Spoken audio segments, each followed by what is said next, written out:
So one of the more shocking developments of the North American LCS season, at least in terms of what we initially expected to occur within it, was the success that Team Liquid actually had. Team Liquid is expected to be one of the lower tier teams within the league, sitting around. Well, I think most people had them ninth at the lowest, maybe sixth at the highest. Instead, what we've come to is that they're actually the fourth place team in the league. Of course, that's leading to the joke of forever fourth, the old mantra that held from the days when they were Curse, and then change over to Liquid. Somehow this team, no matter how good that they look, they always somehow managed to secure fourth place, and that even happened last summer when Cloud9 beat them in the regional qualifier, technically knocking them down to fourth place for Cloud9 to go to Worlds. So, now this is some predictions that, looking back on, some particularly salty Liquid fans have gotten all riled up about, being like, "Oh, it's like you're a horrible analyst. You didn't know what you're talking about. You had these guys all the way now, but look at my boys up there in fourth place." Well, that's not entirely true. That's not, in the sense that this isn't the same Team Liquid that we were looking at and thinking about within the context of North America at the start of the spring split, and not to mention that a lot of other different things occurred within North America that not a lot of people were anticipating. So we have to talk about this all together. So let's first start off with the entire league, okay? The North American LCS has gone in a way that not a lot of people really expected. So first off, you have Immortals. Now, when you look at the roster on paper, you had Huni and Reignover, classic pairing, in the top half of the map. They were on the team of Fnatic in Europe that went 18-0 in the summer regular season. So we know that this is a strong pairing. But then you look at the rest of the supporting roster. You had Pobelter, fairly average as a mid laner. He had a really good series against Team Solo Mid in the final on Counterlogic Gaming. Other than that, though, not really any really big showings. Never really a star mid laner. He had moments, but usually just consistently average. You had Wild Turtle, who, he was on Team Solo Mid. He's always had his problems there. We know what Wild Turtle plays like. And, very underwhelming as an AD carry. And then you had Adrian, fairly decent support, largely plays PO-based stuff. One of those things.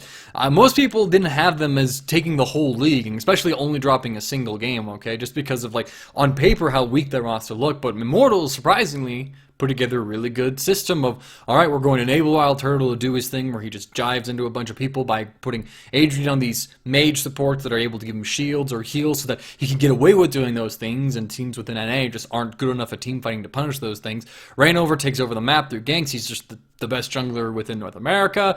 Huni's the best top laner in North America, so you're winning on the other side of the map. Then Pobelter can just farm. Wild Turtle has all the protection, and yeah, there you go. It was actually a really surprisingly good formula. Another thing that you have happened was CLG. So most people had it, CLG being about fifth place, because they got rid of their two main carries. So they got rid of Pobelter and they got rid of Doublelift. Doublelift going over to Team Solo Mid. Now, most people saw Huhi and Stixxay as downgrades in those positions, but surprisingly, they're sitting in second place in the entire league.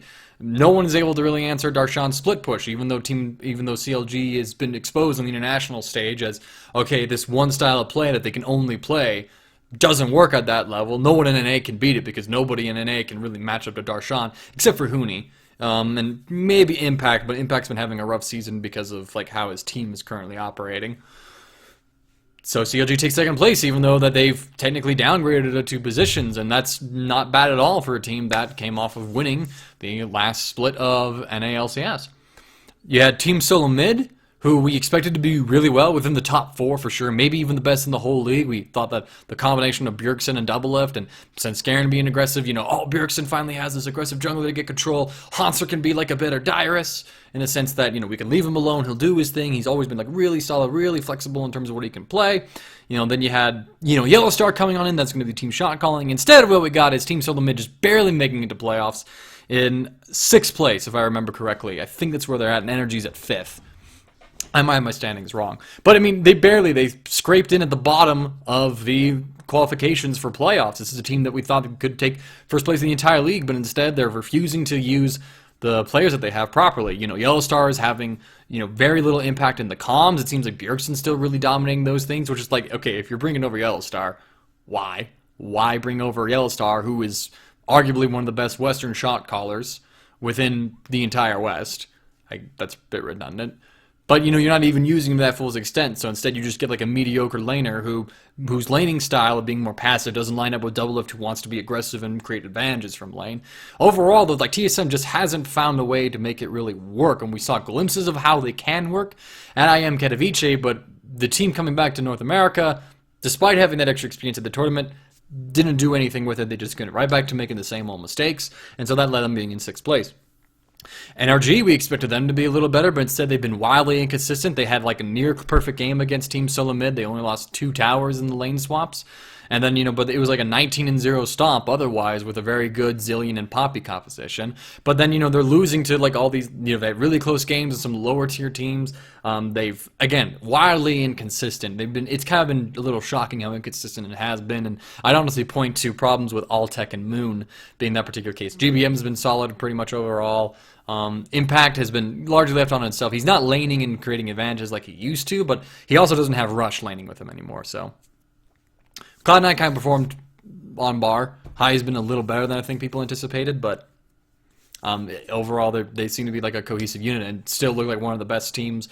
Probably, I'd almost say they'd be the second best team in North America over Counterlogic Gaming, but Counterlogic Gaming has 2nd place in the standings. So anyways, bottom line is that the top half of the bracket for North American LCS, a lot of that didn't go how a lot of people were expecting it to go. It's very different from what we were anticipating at first. And so now that plays parts into what Team Liquid have done, going back to the original topic, within their own success in North America. So the thing that most people, I think, forget when it comes to talking about Team Liquid, how they were expected to do at the start and how they've actually done, is that we were looking at 2 different rosters. So, coming into the season, Team Liquid was like, hey, we're going to be doing the whole 10-man roster deal. We're going to try to make this thing work. And for the most part, substitutes haven't really worked. There's only been one team in the world that's ever really gotten substitutions to work. That was SK Telecom, and they have the best player of all time in the mid lane. So there's not really a whole lot of precedence for substitutes being successful within League of Legends. It seems like that teams that focus instead on crafting a single 5-man roster to be the most cohesive and to play within an identity do better than teams that are trying to juggle the strategic flexibility that comes with, using different players and different playing styles. So, all right, that was the expectation that we were given. We were expecting to see I Will Dominate in the jungle and Smoothie at support. And then you'd have Phoenix in the mid lane, Piglet on the AD carry, and I think he had 2 different top laners. I think Lorlo's played all season. I can't remember the other top laner's name. So, we were expecting Liquid to juggle around and try out like this 10-man roster thing. Oh, these guys lost, so we're going to try this roster lineup out. Who knows, maybe they put Piglet down for a couple of games. So we were expecting a completely different system.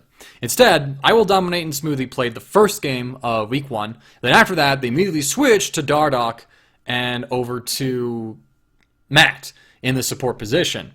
And this was after they played Renegades. That was the first game that Renegades won in for quite a while, actually. And then, they switched on over and, got remarkably better. Then only about 3 days after Dardoch got put on in, I Will Dominate retires, and then Liquid just locks in this 5-man roster. Okay, so immediately, within the first week, most of the premise and the basis of which we were judging Team Liquid on, okay, they're going to be playing with Dominate in the jungle, they're going to be playing with Smoothie in the support position, and they might juggle around, try out different rosters. Immediately after 3 days, that whole entire premise was gone. So suddenly, okay, we have a completely new Team Liquid on our hands. But still, Matt and Dardoch and Lorlo are rookies of the LCS, okay? So we don't really know how these rookies are going to do. Lo and behold, Matt is actually really good at creating picks for his team, pretty solid support in making engages for his team. And then Dardoch happened to be the rookie of the split. I don't think anyone was calling that, hey, this Dardoch guy that we haven't seen play before, rookie of the split, right there for Liquid. I don't think people were making that call. So it's like Team Liquid was coming in with 3 new players. 2 of those 3 turned out to be pretty fantastic at their roles. Lorlo was basically average.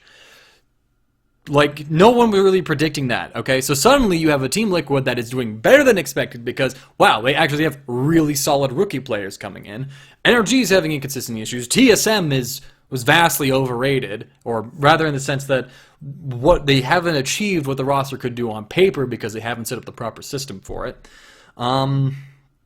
Immortals was incredibly dominant, like unexpectedly. CLG was even a little better. And then, looking at the other side of the bracket, Renegades, we expected them to do a lot better. Instead, they were like really bottom of the pack for several weeks. Alexich, underwhelming. Crumbs, underwhelming. RF Legendary, underwhelming. Remy left after 3 weeks. Freeze had the visa issues for week 2. Those sort of things.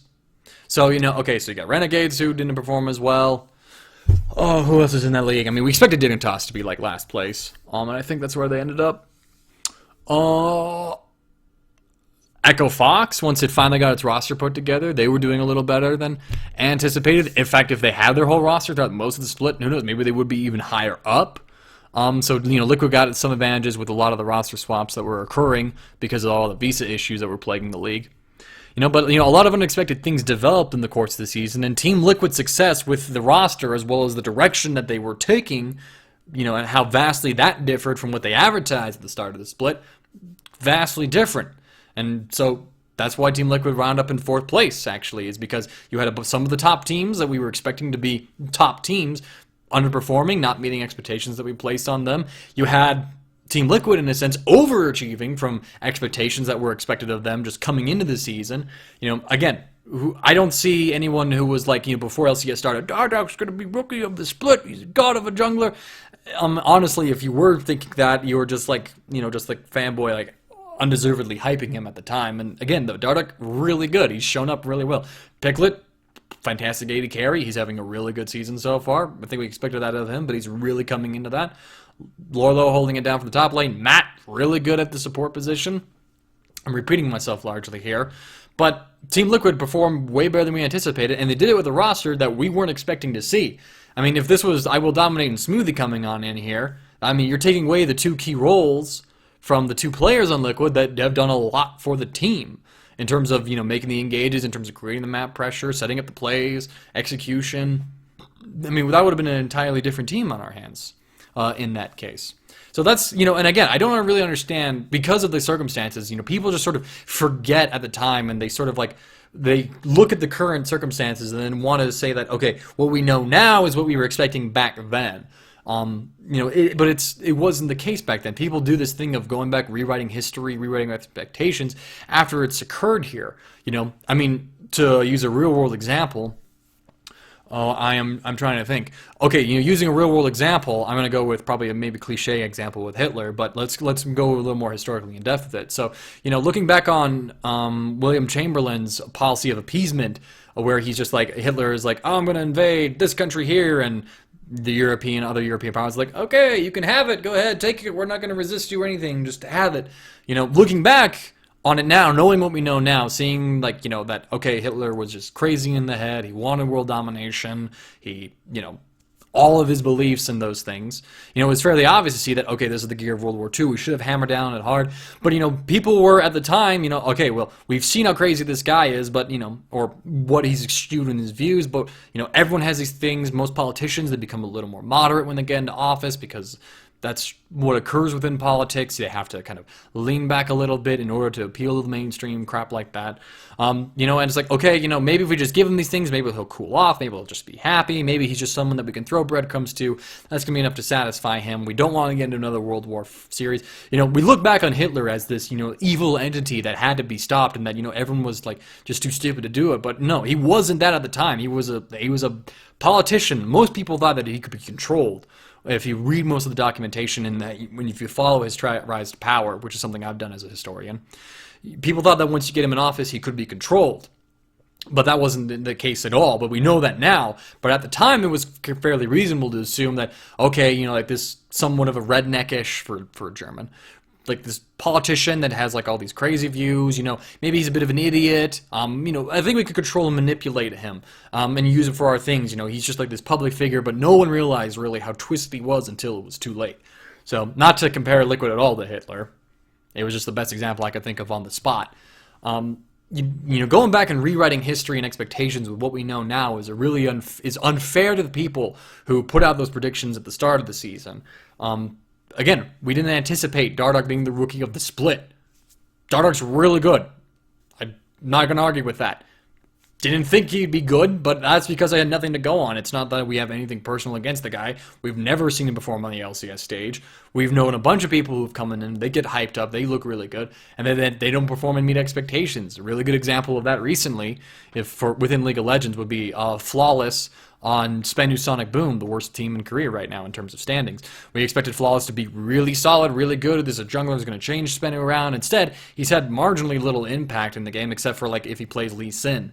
So, it's some of those expectations. We've seen rookies countless time, again and again, be overhyped and fail to meet those expectations.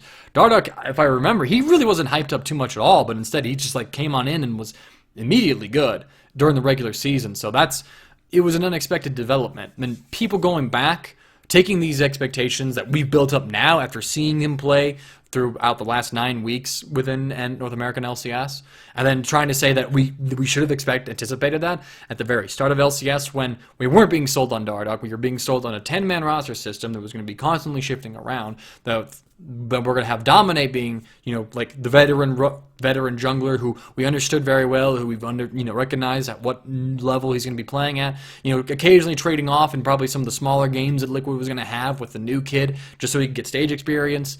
These are things that we thought were going to happen, and then they didn't play out that way. So, and then a bunch of other things that the teams that we expected to be really good held them back, actually, and they weren't as good as we were expecting. So it's a combination of these unexpected factors coming up that have placed Liquid to be where they're at and really good, despite the fact that pretty much everyone was expecting them to be the bottom of the pack team, and it's a very good surprise for them. So that's sort of where people are. That's my comments on the situation. I think it's unfair to lash out on analysts and predictors and, for underrating Liquid, because we were sold a very different system right from day one.